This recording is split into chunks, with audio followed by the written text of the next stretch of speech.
Hi welcome to Friday talks. నేను మీ anchor Nagendra.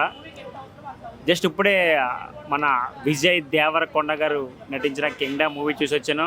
మన నాగవంశీ గారు ప్రొడ్యూస్ చేశారు మూవీని. చాలా హై అండ్ బడ్జెట్లో ఈ మూవీని అయితే ఆయన తీయడం జరిగింది. అలాగే the blockbuster director Gowtam Tinnanuri garu ఈ మూవీని డైరెక్ట్ చేయడం జరిగింది. ఆఫ్టర్ లాంగ్ టైం కంబ్యాక్ తర్వాత విజయ్ దేవరకొండ పర్ఫార్మెన్స్ అయితే చాలా వేరే లెవెల్ ఉంది.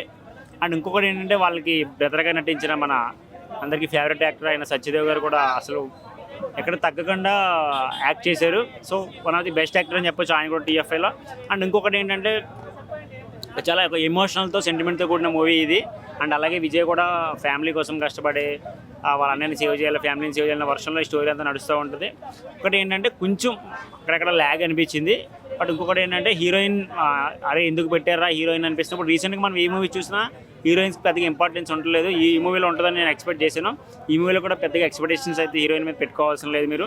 జస్ట్ కేవలమైన అండ్ ఇంకొకటి ఏంటంటే సాంగ్ కూడా ఒకటి బిఫోర్ మనకి రిలీజ్ చేశారు, ఇప్పుడు అది చూస్తే మూవీలో లేదు. ఇంకొకటి ఏంటంటే సినిమాకి ప్లస్ ఏదైతే ఉందో అది కేవలం అనిరుద్ధ్ బీజిఎం మాత్రమే. అనిరుద్ధ్ బీజిఎం అయితే అసలు వేరే లెవెల్. బట్ స్టోరీ పరంగా చూసుకుంటే కొంచెం అక్కడక్కడ చేంజ్ చేయాల్సిన అవసరం ఉంది.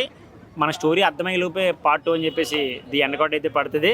సో ఇంకా ఎవరైనా సినిమా చూడడం ఉంటే వెళ్ళి చూడండి. One time watched movie. Thank you.